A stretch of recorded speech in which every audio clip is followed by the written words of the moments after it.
ये है 21/5/89 का प्रातः क्लास। 11 नंबर के रजिस्टर में 121 पेज।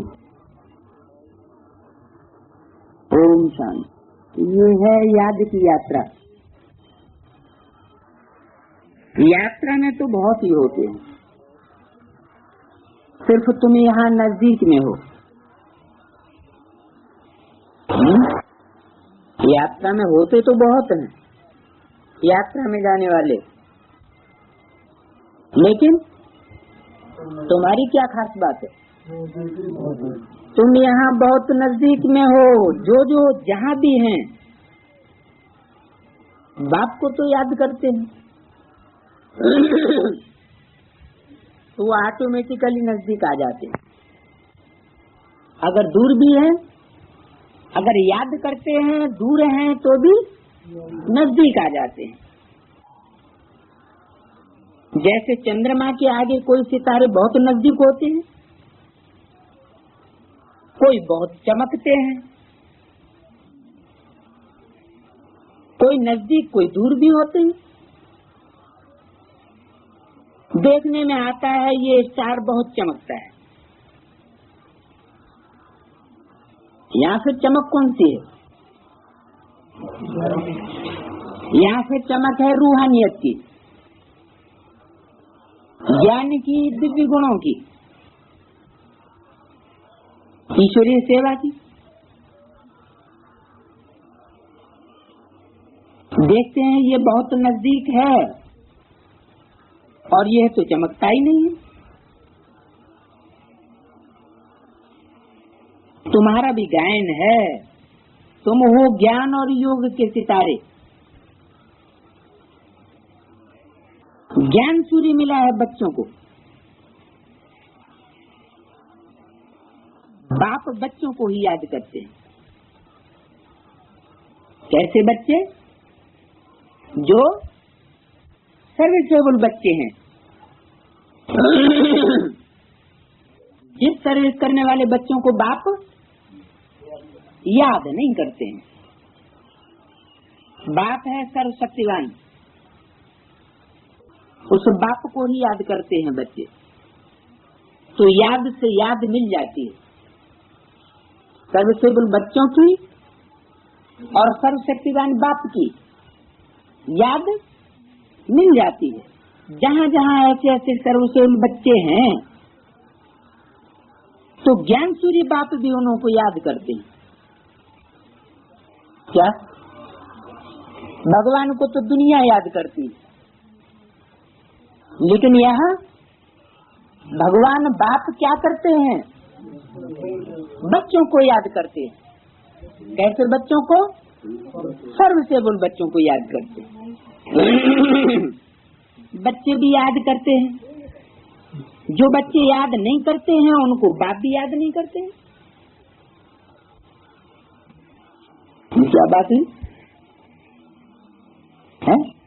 दुनिया भी ऐसे ही होता है कि जो प्यार करता है उसको प्यार करते हैं, प्यार नहीं करता है तो फिर उसको प्यार करना छोड़ देते हैं, हिम्मत हार जाते। और शिव बाबा भी क्या कहते? मैं भी सर्विसेबल बच्चों को याद करता हूँ, जो सर्विस नहीं करते उनको याद नहीं करता हूँ। इसका मतलब वो सर्विस नहीं करते हैं तो बाप को प्यार नहीं करते हैं ना, तो बाप भी उनको याद प्यार नहीं करते। लेकिन ये तो बात ठीक नहीं है? क्यों? जब सुप्रीम सोल है तो उसके लिए तो सब बच्चे हैं। उसको याद करने न याद करने की तो बात है ही नहीं। किसकी बात है? हाँ, जो साकार तनधारी होते हैं, रथधारी जो भी होते हैं, वो सब जरूर स्वार्थी होते हैं। एक शिव बाप ज्योति बिंदु तो ऐसा है जो निष्कामी है, कौन निष्कामी है? शिव बाप। बाकी जितने भी देहधारी मनुष्य हैं वो सब कामना वाले जरूर हैं। जहाँ फायदा होगा वहाँ मेहनत करेंगे, फायदा नहीं होगा तो मेहनत नहीं करेंगे। शिव बाप ज्योति बिंदु को क्या फायदा होने वाला है? क्या फायदा होने वाला? क्या प्राप्ति होगी उसे? है? उनको तो कोई प्राप्ति अप्राप्ति की बात ही नहीं, वो तो अभोक्ता है।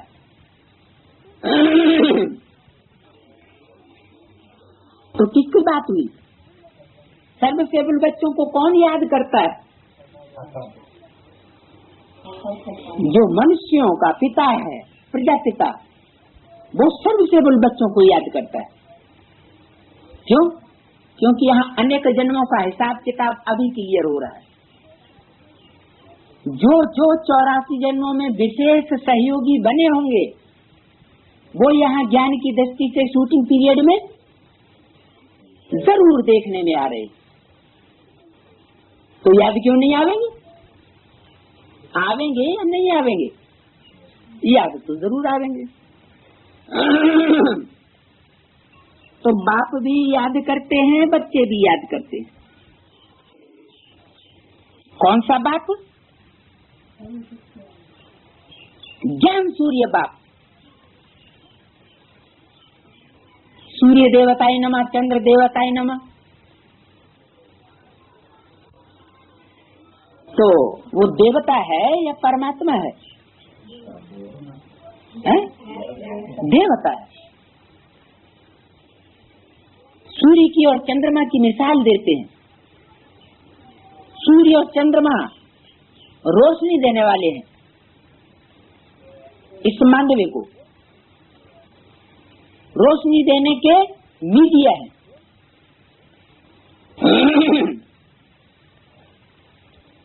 तो जो बच्चे बाप को याद नहीं करते उन्हें बाप भी याद नहीं करते, उनको बाप की याद भी नहीं पहुंचती है। किनको? जो बच्चे बाप को याद नहीं करते उनको बाप की याद भी नहीं पहुंचती। याद से जरूर याद मिलती है। बच्चों को भी याद करना है। बच्चे कहते हैं बाबा आप हमको याद करते हैं। बाप कहते हैं क्यों नहीं याद करते हैं? जरूर याद करते हैं। उनको इस रीति बाप क्यों नहीं याद करते हैं? जो जाति पवित्र हैं और बाप से उनका बहुत प्यार है, तो ऐसे बच्चे बाप को कशिश भी करते हैं।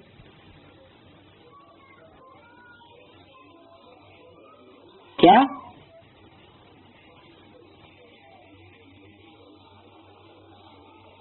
कशिश कौन से बच्चों में होती है? जो जाति पवित्र है। जो सुई कट उतरी हुई होगी तो चुंबक उसको खींचेगा। कट उतरी हुई नहीं होगी तो चुंबक बाप भी उनको खींचेगा नहीं। तो चुंबक कौन हुआ? शिव बाप। उसको चुंबक कहेंगे। उसके लिए तो सब आत्माएं बच्चे हैं। वो तो सारी दुनिया की सब मनुष्य मात्र आत्माओं को ही नहीं, जीव जंतुओं की आत्माओं को भी वापस ले जाने के लिए आया है। वो तो ले ही जाएगा। उसका प्यार तो सबके लिए एक जैसा है। वो तो आया ही है पवित्रों को ले जाने के लिए, पवित्र बनाकर। लेकिन यहाँ बात किसकी है? शिव बाबा। बाबा अर्थात निराकार और साकार का मेल।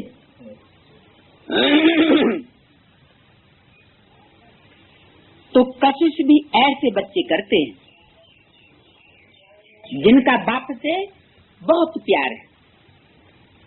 हर एक अपने से पूछे कि हम कहाँ तक बाबा को याद करते हैं। एक की याद में रहने से फिर ये पुरानी दुनिया भूल जाती है। क्या?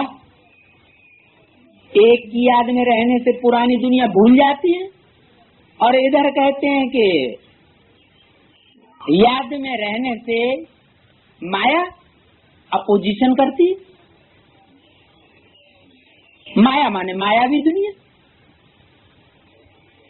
जो मायावी लोग हैं, चाहे स्त्री हो चाहे पुरुष हो, वो अपना हिसाब किताब लेने के लिए बीच में आए टपकते हैं। और यहाँ क्या बोला? एक की याद में रहने से फिर ये पुरानी दुनिया भूल जाती है। ये तो दो बातें हो गई। एक तरफ का है याद में जब हम बैठते हैं तो माया इंटरफियर कर देती है, पुरानी दुनिया याद दिलाई देती है। और यहाँ बोला कि एक की याद में रहने से फिर पुरानी दुनिया भूल जाती है। अगर भूल जाती है तो फिर माया इंटरफियर कैसे कर सकती है? अनेकों को याद करना। तो एक और अनेक का मतलब क्या हुआ? एक बिंदु को याद करें, 10 बिंदुओं को याद न करें, 500 करोड़ बिंदुओं को याद न करें, एक बिंदु को याद करें। क्योंकि बिंदी बिंदी आत्मा तो सब एक जैसी होती है, पता तो पड़ेगा नहीं कौन सी बिंदी एक है जिसको याद करें। हैं? बड़ी वाली बिंदु की याद करें। वो बिंदु बिंदु आत्मा छोटी बड़ी होती हैं नहीं। फिर ज्ञान का प्रकाश जिसमें ज्यादा हो उस बिंदु को याद करें। कैसे पता चलेगा? जो ज्यादा बिंदी कोई ज्यादा चमकती है, आत्मा रूपी बिंदी, कैसे पता चलेगा? हैं? बात करने से पता चलेगा। अगर बात करने को न मिले तो दूर से पता नहीं चलेगा। जो ज्यादा टिमटिमाने वाले सितारे होते हैं वो तो दूर से ही चमकते हैं। बांदेली माताएं तो दूर बैठे ही निश्चय पत्र लिख करके दे देती है कि हमें बाबा का पूरा निश्चय हो चुका, भले हमने देखा नहीं।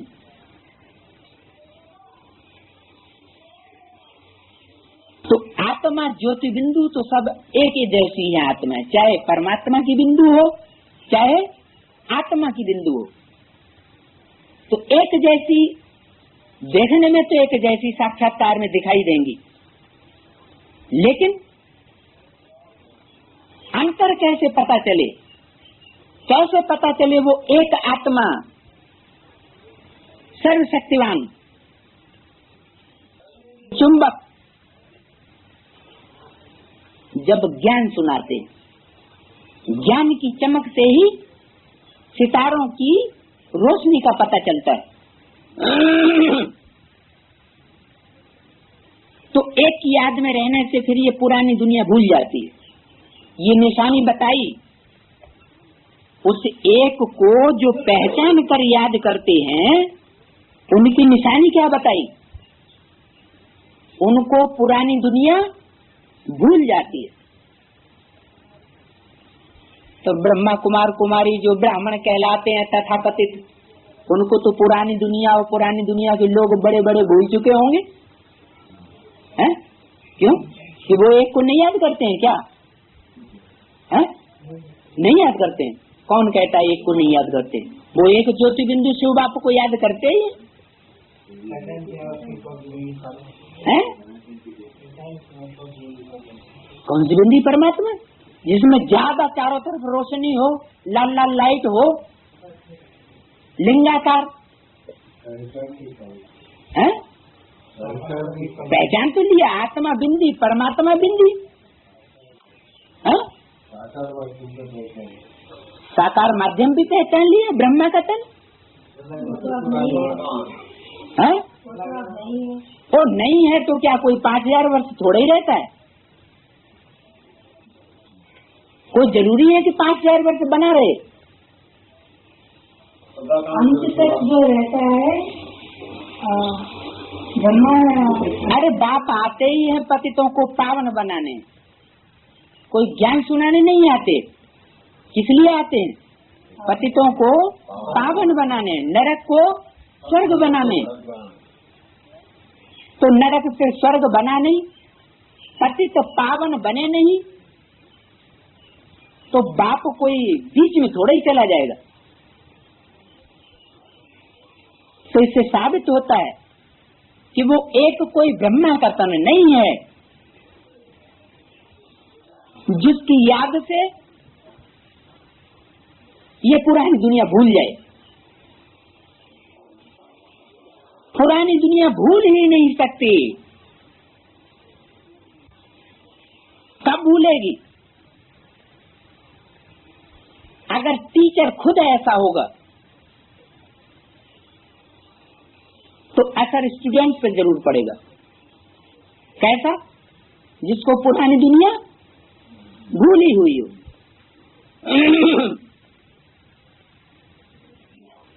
एक की याद में रहने से फिर ये पुरानी दुनिया भूल जाती है, बाप को ही याद करते करते जाकर के मिलते हैं। अब मिलने का समय आया हुआ है। कब? अब। लेकिन ये वाणी तो ब्रह्मा के तन से बोली गई है।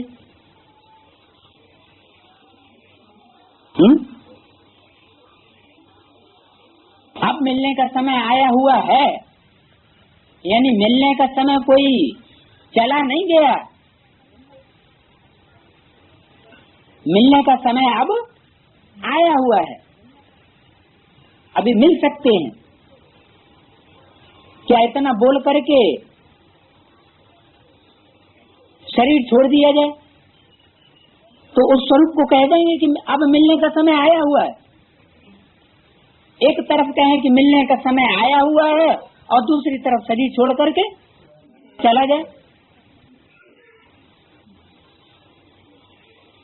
तो ये तो बात सत्य है कि मिलने का समय आया हुआ है, लेकिन पहचानने न पहचानने की बात हो सकती है।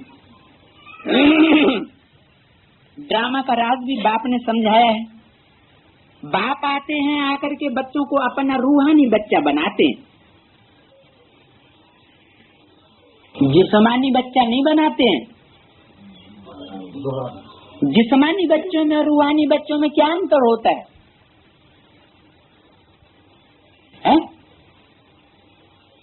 इस कलयुगी दुनिया में खास जिस्मानी बच्चे और रूहानी बच्चों में अंतर क्या होता है? जिस्मानी बच्चों को अनेक बाप है, रूहानी बच्चों को एक बाप है। जिस्मानी बच्चों को भी एक ही बाप होता है, जिसमें एक जिस्म को एक बाप। हाँ, जिस्मानी बच्चों को एक जन्म की प्राप्ति है। हाँ, जिस्मानी बच्चों को अपने जिस्मानी बाप से एक जन्म की प्राप्ति होती है, और जो रूहानी बच्चे बनते हैं रूहानी बाप के, उनको 21 जन्मों की प्राप्ति होती है। यानी उन 21 जन्मों में से जो पहला जन्म है वो भी यहाँ प्राप्ति होना शुरू होती है। क्या पहले जन्म की प्राप्ति क्या है? मन की सुख और शांति भी यहाँ प्राप्त होती है। उनको कहा जाता है रूहानी बच्चे।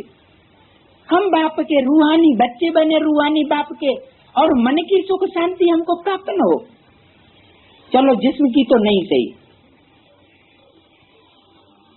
क्योंकि ये जब तक 500 करोड़ों की जिस्मानी दुनिया है तब तक जिस्म तो सुख शांति में नहीं रह सकता। लेकिन हम रूहानी बाप के बच्चे बने तो रूह जो है हमारी वो तो सुख शांति में महसूस करे, कि उसको भी चैन महसूस न हो।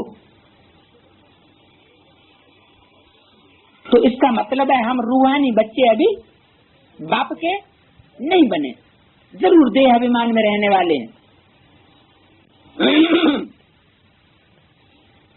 बाप आते हैं, आकर बच्चों को अपना रूहानी बच्चा बनाते हैं।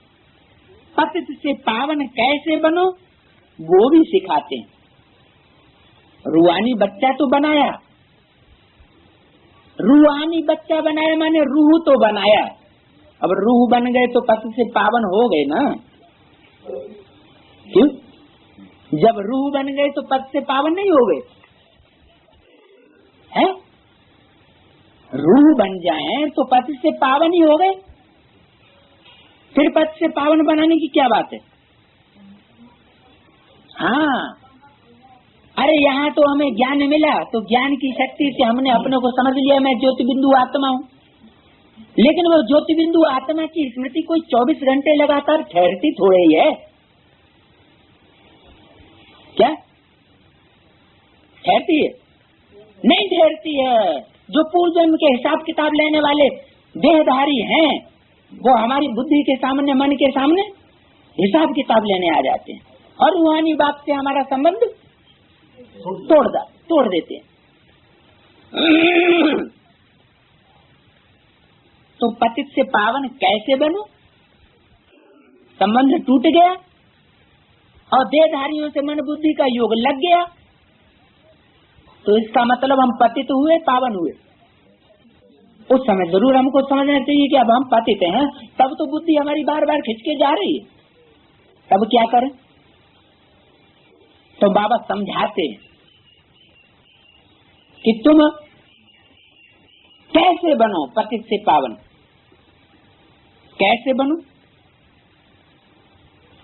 क्या समझाते हैं? कैसे क्या बनो? कैसे हैं? और सभी बिंदियों का संग छोड़ एक बिंदी को याद करो। है? और सभी बिंदियों का संग छोड़ दो और एक बिंदी को याद करो। ये क्या बात कैसे पता चलेगा कि और सब बिंदियों का संग छोड़ दिया और एक बिंदु को याद कर रहे हैं? बिंदु बिंदु तो सब एक जैसे।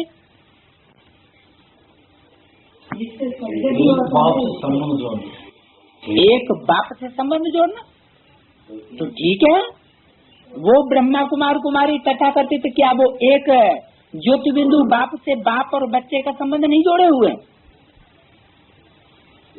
वो आत्माओं का बाप है और हम बच्चे हैं, तो बाप और बच्चे का संबंध तो जुड़ा हुआ है। जिस बाप को वर्षा मिलता है उस बाप को याद करना। हाँ, वर्षा कोई निराकार बाप से निराकारी वर्षा चाहिए? पूछा मुरली में, निराकारी बाप से क्या निराकारी वर्षा चाहिए? नहीं, निराकारी वर्षा ही नहीं चाहिए। क्या चाहिए? इस साकारी सृष्टि का साकार तन में रहते हुए साकारी विश्व की वर्षा ही चाहिए। तो पतित पावन कैसे बनो सो सिखाते हैं। कैसे बनेंगे? उस बाप को, उस एक बाप को याद करेंगे तो पतित से पावन बने। अच्छा, जो पतित बनाने वाले हिसाब करने के लिए आ रहे हैं 63 जन्मों की हिसाब किताब लेने वाले, वो क्यों याद आ रहे हैं? उनकी याद आने का कारण कैसे बना? वो याद आ रहे हैं, तो अगर वो याद आ रहे हैं तो हम पतित बने हैं। उनके संग के रंग से हम पतित बन गए। तो अब क्या करें? क्योंकि उनका संग किया तो वो याद आ रहे हैं। वो याद क्यों आ रहे हैं? कारण क्या? क्यों याद आ रहे हैं? उन्होंने संग का रंग लगाया या हमने उनके संग का रंग लिया? संग का रंग अपने ऊपर चढ़ाया तो वो याद आ रहे हैं। तो अब परमात्मा बाप कैसे याद आएगा? सो बाप समझाते कैसे याद आएगा? अरे बाप का संग करेंगे तो बाप याद आएगा। अब एक संग तोड़ और संग वो अनेक संग तोड़ और एक संग जोड़।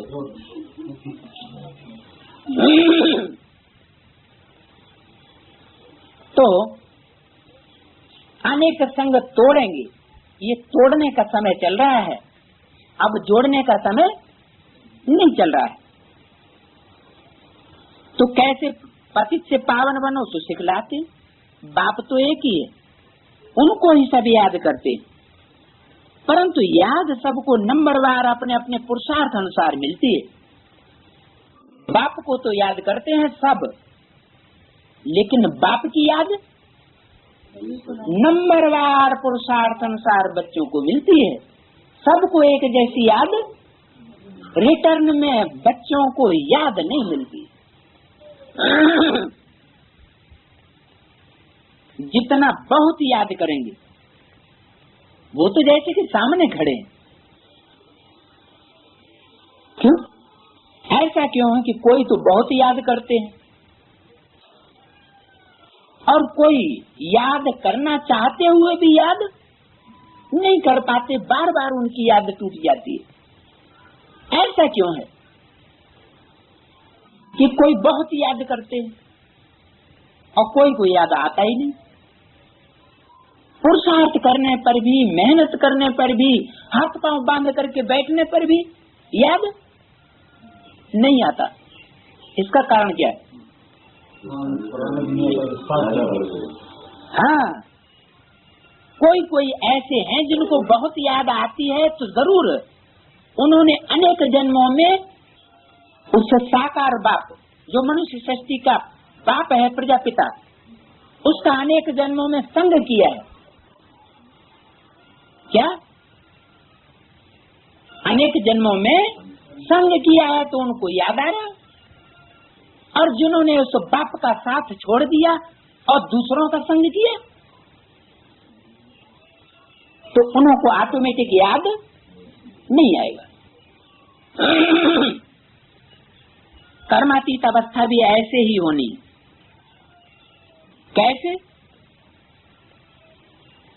जो बाप को याद करें और बाप उनके सामने खड़ा हो जाए, जिनको रिटर्न में बाप की याद मिले। जो बच्चे याद तो करें, लेकिन रिटर्न में उनको बाप की याद भी महसूस हो कि बाप हमको याद कर रहा है। ऐसी कर्मातीत अवस्था होनी। बच्चे याद करें और बच्चों को रिटर्न में बाप की याद न मिले। ये नहीं कहा कि हम बाप की याद में बाप को पत्र लिखा और रिटर्न में पत्र मिले। ये नहीं कहा। क्या कहा? याद से याद मिले, याद का रिटर्न बच्चों को मिले। क्योंकि जिन बच्चों को याद का रिटर्न बाप से मिलेगा, वो खुश रहेंगे या दुखी रहेंगे? उनको खुशी पड़ेगी, खुशी का पारा बढ़ता रहेगा। तो कर्मातीत अवस्था भी ऐसे ही होनी है। जितना याद करेंगे, कर्मेंद्रियां चंचल नहीं होंगी। कर्मातीत अवस्था माने कर्मेंद्रियों से कर्म करते हुए भी कर्मेंद्रियों में चंचलता न आए। अनुभवी तो सभी है। कर्मेंद्रियों से कर्म करते रहें और कर्मेंद्रिय चंचलता न करे, शांत होकर के बैठी रहे। जैसे बाबा बोलते हैं कि बर्फ का लिंग बनाई दिया। अरे लिंग भी कहीं बर्फ का खड़ा हुआ होता है? होता? लिंग ठंडा होगा कि गर्म होगा? ठंडा होगा। अनुभव है इस बात का? है? लिंग ठंडा होता है जब खड़ा हुआ होता है, तो गर्म होता है। अरे अनुभव है कि लिंग ठंडा होता है? पानी डाल के ठंडा होता है। अब पानी डाल के ठंडा होता है ना। ये कहो ना कि बर्फ रख दो उसके ऊपर तो ठंडा हो जाएगा संग के रंग से। तो बाप बताते हैं, बच्चे अब कर्मेंद्रियों में चंचलता नहीं आनी चाहिए। भले कर्मेंद्रियों के विषय भोग सामने हो, साथ में हो, फिर भी कर्मेंद्रियां कैसी हो?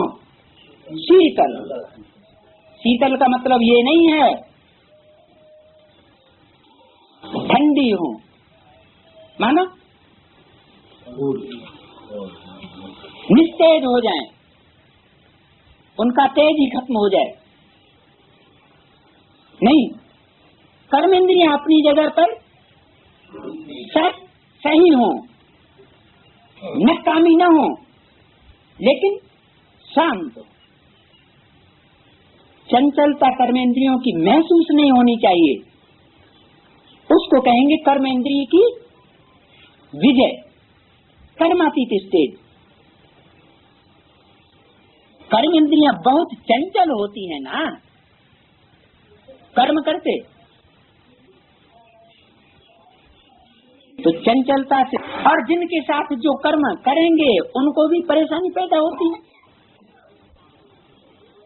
तो कर्मेंद्रियों में चंचलता महसूस नहीं होनी चाहिए, ये हुई कर्मातीत स्टेज।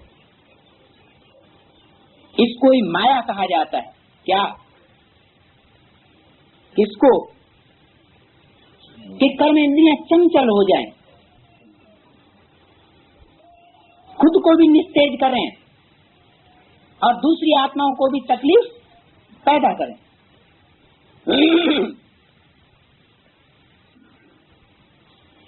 कर्मेंद्रियों से कुछ भी खराब कर्म न करो। अब ये कैसे पता चले कि खराब कर्म क्या है और अच्छा कर्म क्या है? खराब कर्म आना हिसाब किताब, हिसाब किताब? अरे अच्छा कर्म में आना ने हिसाब किताब नहीं। अरे अच्छे कर्म करेंगे वो हिसाब किताब नहीं हुआ। किसी ने हमको सुख दिया है पूर्व जन्म में, तो हम उसको सुख दे रहे हैं, सुख के कर्म कर रहे हैं, जिससे उसको सुख महसूस हो रहा है हमारे से। उसी कर्म से दूसरे को दुख महसूस हो रहा है।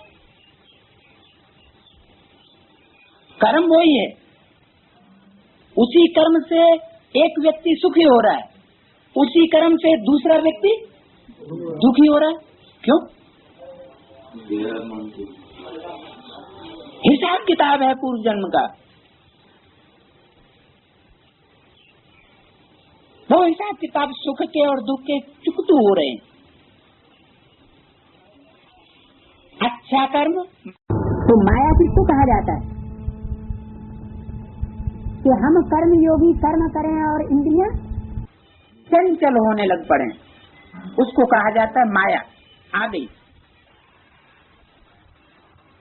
कर्मेंद्रियों से कुछ भी खराब कर्म न हो। खराब कर्म और अच्छा कर्म की परिभाषा जानी क्या? पाप कर्म क्या होता है, पुण्य कर्म क्या होता है? हाँ, जिस कर्म से दूसरे को दुख महसूस हो, सदा काल का या अल्पकाल का, और जिस कर्म से दुख और सुख महसूस होता है, दुख महसूस होता है, तो वो हुआ पाप कर्म। अल्पकाल का दुख महसूस होता है और दीर्घ काल का सुख अगर महसूस होता है। कोई कर्म ऐसे भी होते हैं कि अल्पकाल का दुख महसूस हो रहा है लेकिन सदा काल का सुख महसूस होता है। जैसे कड़वी दवाई दी तो क्या होगा? अल्पकाल के लिए दुख महसूस होगा लेकिन सदा काल के लिए सुख महसूस होगा। तो उसको क्या कहेंगे? टोटल रिजल्ट क्या निकला? वो अच्छा ही कर्म कहा जाएगा, बुरा कर्म नहीं कहा जाएगा, पाप कर्म नहीं कहा जाएगा, सुख देने का कर्म कहा जाएगा। तो ऐसे ही यहाँ कर्मेंद्रियों से कुछ खराब कर्म न हो। अगर कोई खराब कर्म हो गया कर्मेंद्रियों से तो पाप बन जाता है, पुण्य नहीं बनता। यहाँ योग बल से इंद्रियों को वश करना है। किसके बल से? योग बल से। योग किससे लगाना है? एक परम पिता परमात्मा बाप से। वो लोग तो दवाइयों से बस करते हैं। कौन लोग हैं? वो सन्यासी जो होते हैं वो तो दवाइयाँ खाते हैं, बाहरी दुनिया के, स्थूल दुनिया के सन्यासी, और दवाइयाँ खा करके अपनी इंद्रियों को शीतल करते हैं, कंट्रोल करते हैं। और ब्राह्मणों की दुनिया के सन्यासी कैसे शीतल करते हैं? कैसा? वो तो स्थूल दवाइयाँ नहीं खाते हैं, योग बल से करते हैं। ब्राह्मणों की दुनिया के सन्यासी हाँ कर्म से। कौन सा कर्म ऐसा करते हैं जिससे उनकी इंद्रियां शीतल हो जाएं?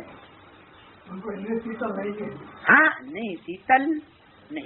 जब बाहर की दुनिया के सन्यासियों की शीतल हो जाती है दवाई लेने से, तो हाँ वो ग्रह व्यवहार से परे तो वो दुनिया वाले सन्यासी भी रहते हैं, लेकिन फिर भी उनको दवाई लेनी पड़ती है कर्मेंद्रियों को शीतल करने के लिए। तो ब्राह्मणों की दुनिया में जो सन्यासी हैं वो कैसे अपनी कर्मेंद्रियों को शीतल करते हैं? क्या संकल्प? नहीं, कुछ ठीक बताया लेकिन बिल्कुल ठीक नहीं बताया है? नहीं आ रहा बुद्धि में। अरे ज्ञान की भी तो दवाई है।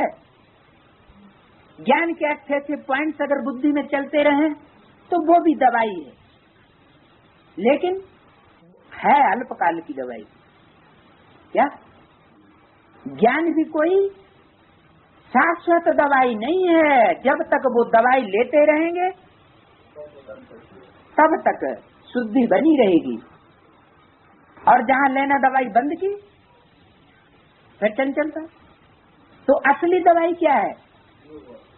असली दवाई है एक बाप की याद, पहचान करके, जान करके जो हूँ, जैसा हूँ और जिस रूप में पार्ट बजाए रहा हूँ उसको वैसा ही जान करके याद करेंगे तो कर्मेंद्रियां शीतल होंगी। कोई भी दवाई लेने की दरकार नहीं है, ज्ञान की भी दवाई लेने की दरकार नहीं है कि बहुत ज्यादा ज्ञान की दवाइयां लेते रहो, क्योंकि आखिरी तो फिर भी सूक्ष्म वतन की स्टेज से परे जाना है या नहीं जाना है? सूक्ष्म वतन की स्टेज से भी परे जाना है, निसंकल्पी स्टेज में। बच्चे कहते हैं बाबा ये क्यों नहीं बस होती है? क्या? कर्मेंद्रियां। बाप कहते हैं तुम जितना याद करेंगे उतना कर्मेंद्रियां बस होती जाएंगी, जितना याद करेंगे उतना कर्मेंद्रियां बस होती जाएंगी। अब हम याद करने बैठते हैं तो माया इंटरफियर कर देती है। तो ऐसी दवाई बताओ जो माया भी इंटरफियर ना करे और हम आपको ही याद करें, दूसरा कोई याद ही ना आए, है? अरे माया इंटरफियर तो क्या, हम बिल्कुल मायावी दुनिया में ही क्यों न पहुंच जाएं? क्या? कब्रिस्तानी दुनिया में ही क्यों न पहुंच जाएं? लेकिन हमको आपकी ही याद सताए, दुनियावी याद हमको इंटरफियर कर न सके, वो दवाई बताओ। कभी बोला है ऐसे वाणी में कि याद ऐसी हो जो याद हमको सताए? क्या? याद को हम छोड़े कैसे, ये समस्या हो जाए। अभी क्या समस्या है? याद करें कैसे, और फिर ऐसी स्टेज हो जाए याद छूटे कैसे? क्या ऐसी स्टेज हो सकती है? ऐसी याद हो जो हम छोड़ना चाहें तो भी न छूटे, ऐसी याद हो सकती है? हो सकती है। कैसे हो सकती है? जब दिन में 24 घंटे बाप की याद में रहते हैं तो हो सकती है। 24 घंटे रहो ना, कौन किसने मना किया? एक दिन रह के दिखा दो। 24 घंटे तो छोड़ो, बाबा तो बोलते हैं कितने वर्ष से कि 8 घंटे की याद दिखा दो। 8 घंटे की याद में पहुंच जाओगे तो परमात्मा से तेज हो जाएगी। किसी भी कर्म करें तो बाबा की याद में हैं? हाँ, सर्व संबंध अगर जोड़ करके प्रैक्टिकल में रहेंगे तो जो संबंधों का प्रैक्टिकल अनुभव हुआ होगा वो हमको जरूर बाप की याद दिलाएगा। हम चाहेंगे तो भी बाप की याद भूलेंगे नहीं। अब किसी भी इंद्रिय का हो, किसी भी इंद्रिय से बाप के साथ की रचना हो, लेकिन वो रचना हमको अपनी तरफ खींचेगी जरूर। इसको कहा जाता है कर्मातीत अवस्था। ये सिर्फ याद की यात्रा से ही होता है, कर्मेंद्रिय बस होना। इसलिए भारत का प्राचीन राजयोग गया हुआ है, तो भगवान ही सिखलाएंगे। भगवान सिखलाते हैं अपने बच्चों को। क्या कहा? भगवान सिखलाते किसको हैं? अपने बच्चों। भगवान के तो सब बच्चे हैं। 500 करोड़ की दुनिया क्या भगवान के बच्चे नहीं है? हैं? दो प्रकार के हैं, कैसे? सौतेले और मातेले। सौतेले कैसे होते हैं? मातेले कैसे होते हैं? अम्मा से पैदा हो वो मातेले जो बाप कहता है वो करना हैं? जो बाप कहते हैं हाँ, जो असील बच्चा होगा, अपने बाप का ही बच्चा होगा, तो उसका खून तो स्वच्छ है ना। जो बाप का खून सो बच्चे का खून, तो वो कशिश करेगा। आज जो खून मिक्स हो गया होगा, माना कहता तो है हम बाप के बच्चे हैं, लेकिन है वास्तव में किसी दूसरे का बच्चा, यानी खून खराबी से पैदा हुआ, बेविचार से पैदा हुआ, तो कशिश नहीं करेगा, क्योंकि असील का नहीं है। मातेला नहीं है, यानी मातेला का मतलब क्या हुआ? क्या माँ से पैदा नहीं हुआ? माँ से तो पैदा हुआ, लेकिन माँ कैसी है? जिसने बाप के साथ नहीं निभाई, बाप के साथ सच्चा साथ दिल नहीं है, तो मातेला नहीं हुआ, क्योंकि माँ भी उस बच्चे की नहीं है और बाप तो है ही दूसरा, तो मातेला नहीं कहेंगे। तो भगवान अपने बच्चों को सिखलाते हैं, माया के बच्चों को नहीं सिखलाते। कोई माँ बेविचारणी बन जाए तो माया हुई या लक्ष्मी घर में आई ऐसे कहेंगे? लक्ष्मी कहेंगे, कुलक्ष्मी कहेंगे? हाँ, कुलक्ष्मी कहेंगे। कुलक्ष्मी माने माया। तो भगवान अपने बच्चों को सिखलाते हैं, माया के बच्चों को राजयोग नहीं सिखलाते। ये तो जानते हो सबसे बड़ी कर्मेंद्रिय है विकार की। बस भी कौन सी इंद्रिय को करना है? हैं? सबसे बड़ी कर्मेंद्रिय है जिसको वश करना है विकार की। मन नहीं, मन कोई इंद्रिय नहीं है कर्मेंद्रिय। आंख बड़ी इंद्रिय नहीं है, आंखें सबसे जास्ती धोखा देने वाली हैं, लेकिन सबसे पावरफुल इंद्रिय नहीं है। आंख को भी जो क्राइस्ट की याद में रहने वाले होते हैं बिल्कुल नीची करके चलते हैं, देखेंगे ही नहीं किसी को, तो याद कहाँ से आएगा? तो आंख भी जल्दी बस में हो जाती है, लेकिन सबसे बड़ी इंद्रिय है विकार की काम इंद्रिय। काम जीते जगत जीत कहा जाता है। क्या? ऐसे नहीं कहा जाता लोभ जीते जगत जीत, क्रोध जीते जगत जीत, नहीं, काम जीते जगत जीत। तो शंकर के द्वारा सबसे पहले क्या किया गया? कामदेव भस्म किया गया। उन्होंने समझ लिया कोई देवता अलग से है जिसको भस्म किया। वो कोई अलग से कोई व्यक्ति थोड़े है जिसके ऊपर विजय पाई, ये तो अपने अंदर का ही विकृति है, विकार है सबसे बड़ा, सब विकारों का मुखिया, जिसके ऊपर शंकर ने विजय पाई, कामजीत बना। उस कामदेव को क्या किया? भस्म कर दिया। अधजला रह जाए तो भी तंग करेगा, तो क्या कर दिया? भस्म कर दिया, राख बना दिया। तो उस विकार पर योग बल से जीत पाने का पुरुषार्थ करना है। कैसे जीत पाएंगे? है योग बल क्या होता है? हाँ, एक बाप से संबंध जुटा हुआ होगा तो योग बल जरूर होगा। याद जरूर आएगी, याद सताएगी। संपूर्ण तो पिछाड़ी में होंगे। क्या पिछाड़ी में क्यों होंगे? जब हमने अभी संबंध जोड़ लिया तो अभी हमारा संबंध जुड़ गया संपूर्ण, तो अभी हमको संपूर्ण हो जाना चाहिए, हैं? हैं?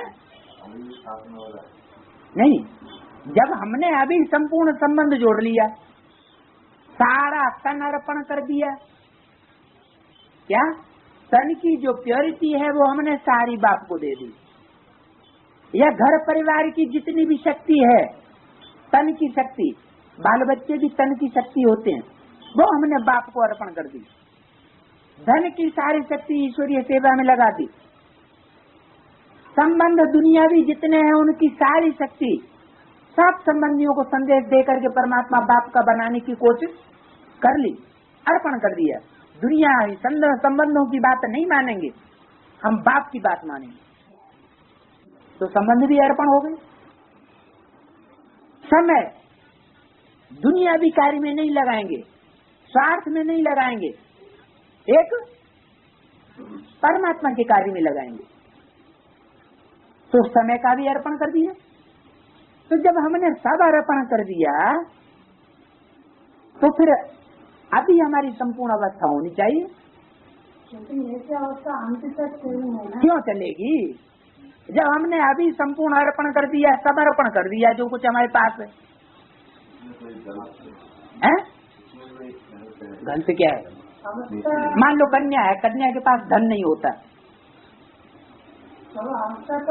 तन भी है, सब छोड़ करके आती है, तन के संबंधियों को भी छोड़ करके आती है, परमात्मा बाप की बली, तो उसका तन भी संपूर्ण अर्पण हो गया, धन तो है ही नहीं,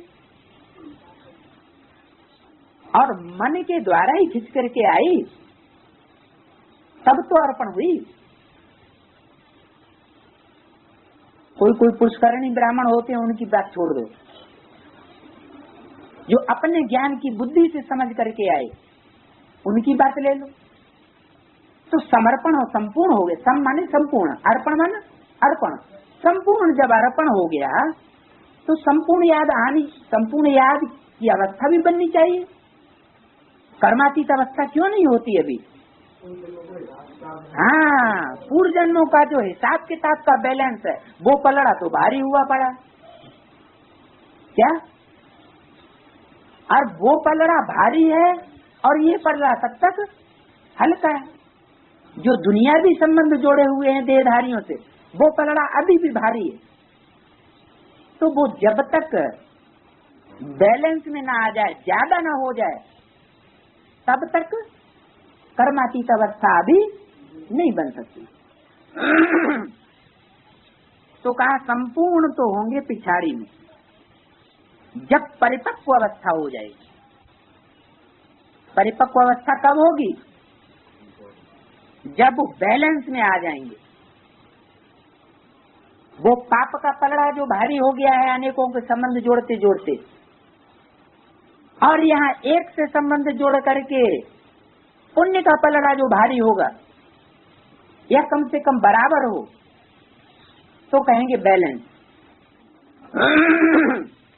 तो कहेंगे परिपक्व अवस्था, एक रस स्थिति। फिर कोई भी कर्मेंद्रियां चंचलता नहीं करेंगे। कर्मेंद्रियां चंचल कब तक होती हैं? जब तक हम द्वापर युग तक, द्वापर युग के पहले जन्म तक, क्योंकि द्वापर युग के पहले जन्म से ही तो विकर्म करना शुरू किए, अनेकों से संबंध जोड़ना शुरू किए। तो द्वापर युग की पहली सीढ़ी तक जब तक हम क्रॉस नहीं करते हैं, उल्टी सीढ़ी चढ़ते चढ़ते, तब तक क्या होगा? कर्मेंद्रियां चंचलता जरूर करेंगे। और फिर जब हम त्रेता युग की सीढ़ी चढ़ने लगेंगे, उल्टी सीढ़ी चढ़ते चढ़ते, तो कर्मेंद्रियों की चंचलता बंद हो जाएगी। तो कारण समझ में आया क्यों चंचलता बंद हो जाएगी? क्योंकि 63 जन्मों के जो हिसाब किताब है वो सब हमने बराबर कर लिए। अब हम त्रेता युग के लास्ट जन्म की सीढ़ी में चढ़ना शुरू कर दिया, तो कर्मेंद्रियां कैसे चंचल होंगी? क्या त्रेता युग के लास्ट जन्म में कर्मेंद्रियां चंचल होती हैं? नहीं। कलाएं कम होंगी लेकिन कर्मेंद्रियां चंचल नहीं होंगी।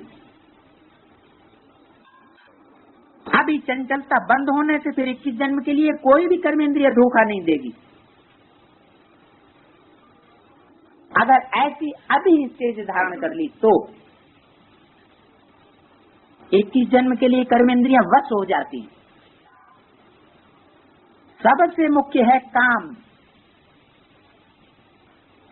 क्या मुख्य लड़ाई किससे है? काम इंद्रिय की लड़ाई, ये हमारी मुख्य लड़ाई है। याद करते करते कर्मेंद्रियां बस होती जाएंगी। अरे काम इंद्रिय से लड़ाई है, मन बुद्धि से याद करेंगे, याद तो मन बुद्धि से करेंगे, और लड़ाई किससे है? धोखा हमें कौन सी? दो सबसे ज्यादा पावरफुल इंद्रिय कौन सी है? काम इंद्रिय, विकार की इंद्रिय। तो मन बुद्धि से याद करेंगे तो काम इंद्रिय पर विजय कैसे होगी? है? मन में आते हैं, मन से उठते हैं और काम इंद्रिय जाते हैं। अच्छा ऐसा है। अरस परस है क्या? ये तो बात ठीक है। संकल्प पहले मन में जरूर आएगा, और संकल्प जो मन में आएगा तभी कोई कार्य करने के लिए कर्मेंद्रियों से हम उद्यत होंगे। लेकिन मन में जो संकल्प आया है उसका हिसाब किताब पूर्व जन्मों से बंधा हुआ है, नहीं तो मन में संकल्प आ नहीं सकता। इस बात की गहराई पर जरूर ध्यान देना कि ये मन में संकल्प आया तो कौन से जन्म का हिसाब किताब है जो हमसे संबंध हिसाब किताब लेने के लिए आया, और किससे है वो हिसाब किताब? अगर इस बात पर ध्यान दे लिया तो क्या होगा? तो हम उसको कट करने की कोशिश करेंगे, नहीं तो कट करने की कोशिश नहीं करेंगे। 21 जन्म के लिए कर्मेंद्रियां बस हो जाती हैं। सबसे मुख्य है काम। याद करते करते कर्मेंद्रियां बस हो जाएंगी, फिर उनसे कोई भी उल्टा कार्य नहीं होगा। किनसे? काम इंद्रिय से। अभी कर्मेंद्रियों को बस करने से आधा कल्प के लिए इनाम मिल जाता है। वर्ष नहीं कर सकते हैं तो फिर पाप रह जाते हैं। अगर वशीभूत नहीं हुई और माला तैयार हो गई, जिन्होंने बस कर ली उनकी, तो क्या होगा?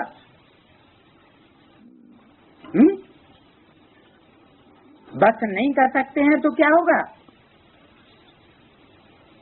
पाप रह जाएंगे ना, फिर सजा खानी पड़ेगी। धर्मराज मार मार करके तुम्हारी इंद्रियों को ले थोड़े ही जाएंगे, शीतल कर देंगे, तब ले जाएंगे। तुम्हारे पाप योग बल से कटते जाएंगे। तो तुम बच्चों के पाप योग बल से कटने चाहिए, भोग बल से पाप कटने की बात नहीं है। तुम पवित्र होते जाते हो, यह है नंबर 1 सब्जेक्ट। बुलाते भी हैं पतित से पावन होने के लिए, ज्ञान सुनाने के लिए नहीं बुलाते हैं। ये नहीं कहते कि हे परमेश्वर ज्ञान सुनाने के लिए आओ। मकसद क्या देते हैं, अहम आद्यर्थ क्या देते हैं भगवान को? पतित से पावन बनाने के लिए आओ। तो ब्रह्मा के तन से क्या किया है?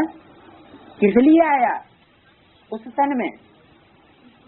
कौन सा मकसद पूरा हुआ? ज्ञान सुनाने के लिए आया। ब्राह्मण कहा ही उनको जाता है जो ब्रह्मा के मुख की बात माने।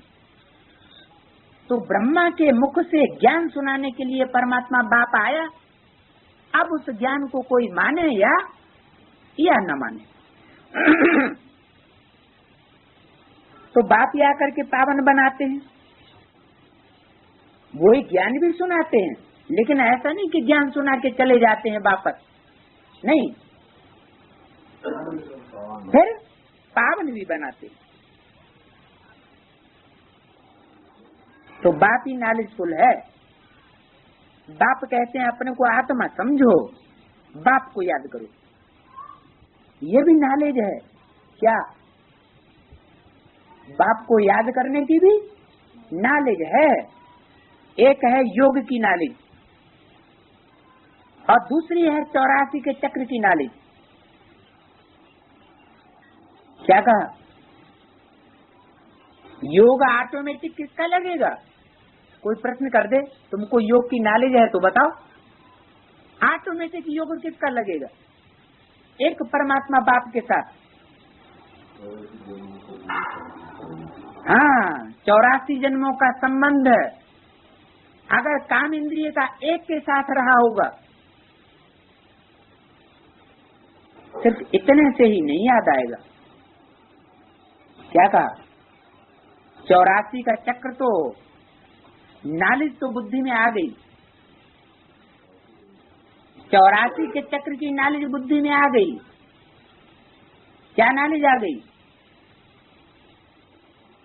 कि एक से हमने जितना बुद्धियोग लगाया होगा,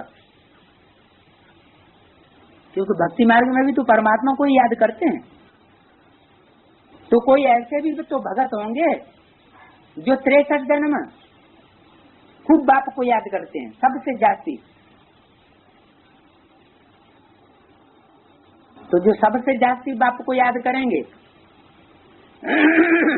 तो उनका योग यहाँ ऑटोमेटिक लगना चाहिए।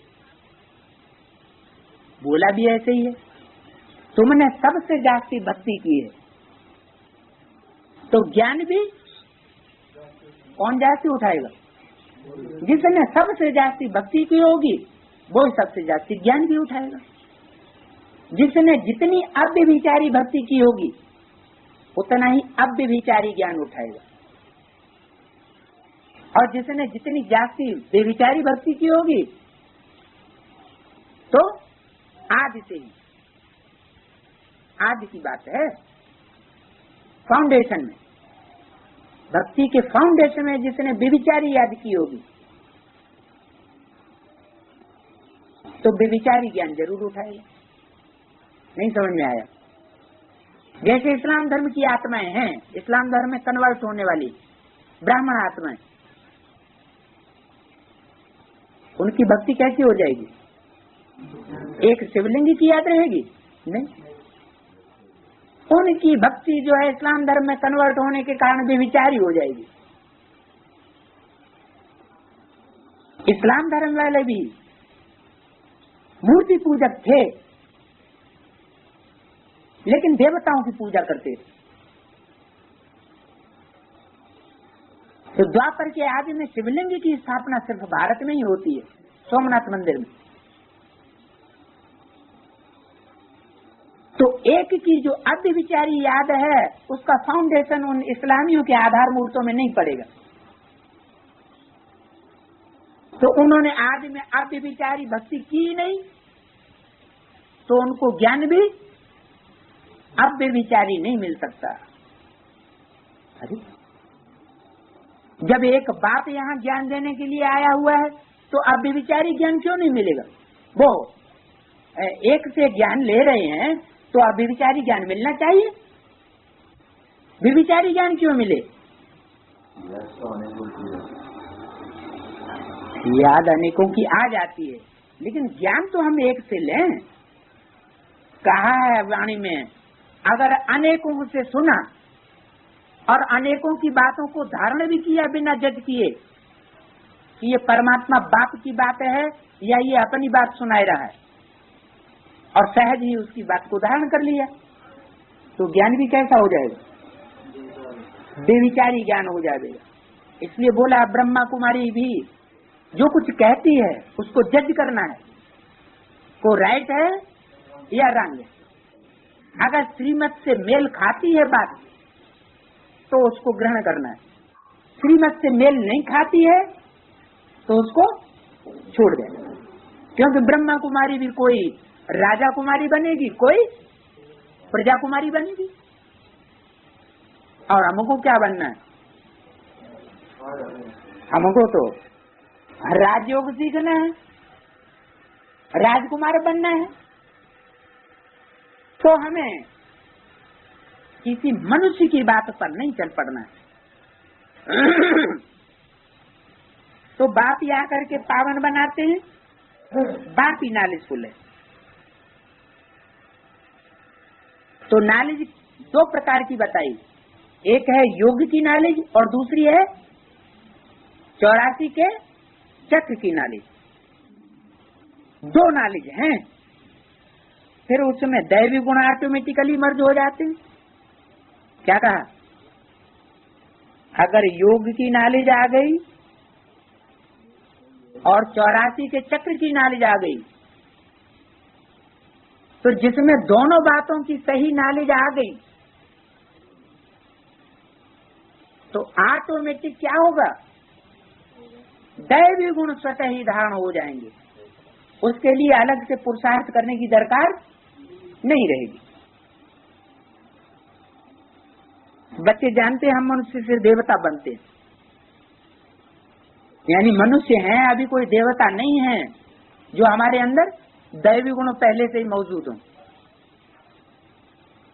आज के बड़े बड़े महापुरुष ऐसे होते हैं, बहुत से ऐसे संत महात्मा होते हैं जिनमें हमारे से ज्यादा दैवी गुण देखने में आ रहे हैं। क्या? ब्राह्मणों से भी कहीं ज्यादा उनमें दैवी गुण देखने में आते हैं। तो क्या वो देवता हो गए? नहीं, उनको बाप का परिचय भी नहीं है तो भी उनमें इतने दैवी गुण है नहीं? होते हैं, लेकिन ये कोई बड़ी बात नहीं।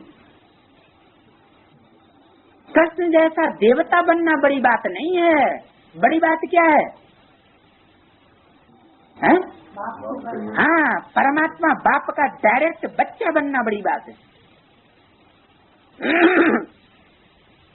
तो जो डायरेक्ट बच्चा बन जाएगा वो है पक्का योगी, परिपक्व योगी।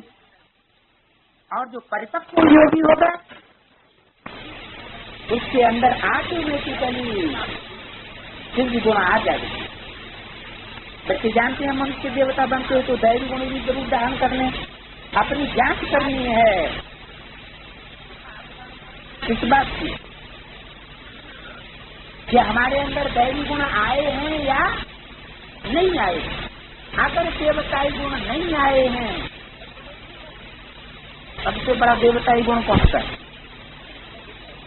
देवता धर्म का सबसे बड़ा गुण कौन सा है? सहनशीलता, गुणराज, सर्व गुणों पर राजा। एक गुण से ही अपने को परख सकते हो। क्या परख सकते हो? है? क्या परखना है? कि हमारे अंदर आते नैतिक दैवी गुण आए हैं या नहीं आए? उस एक गुण से परख लो। अगर आए हैं तो क्या साबित हुआ? हमारे अंदर योग की भी नॉलेज आ गई और 84 के चक्र की भी नॉलेज सही आई, और नहीं तो नहीं आई। योग तो लगाते हैं, लेकिन परमात्मा बाप आया हुआ है, सामने बैठा हुआ है, 63 जन्म हमने उसको याद किया है, प्रीति जोड़ी है उससे परमात्मा बाप को। ऐसा कोई आपसे को हो, कोई आपसे को हो, कोई आपसे को हो, कोई आपसे को हो, कोई आपसे को हो, कोई आपसे को हो, कोई आपसे को हो, कोई आपसे को हो, कोई आपसे को हो, कोई आपसे को हो, कोई आपसे को हो, कोई आपसे को हो, कोई आपसे को हो, कोई आपसे को हो।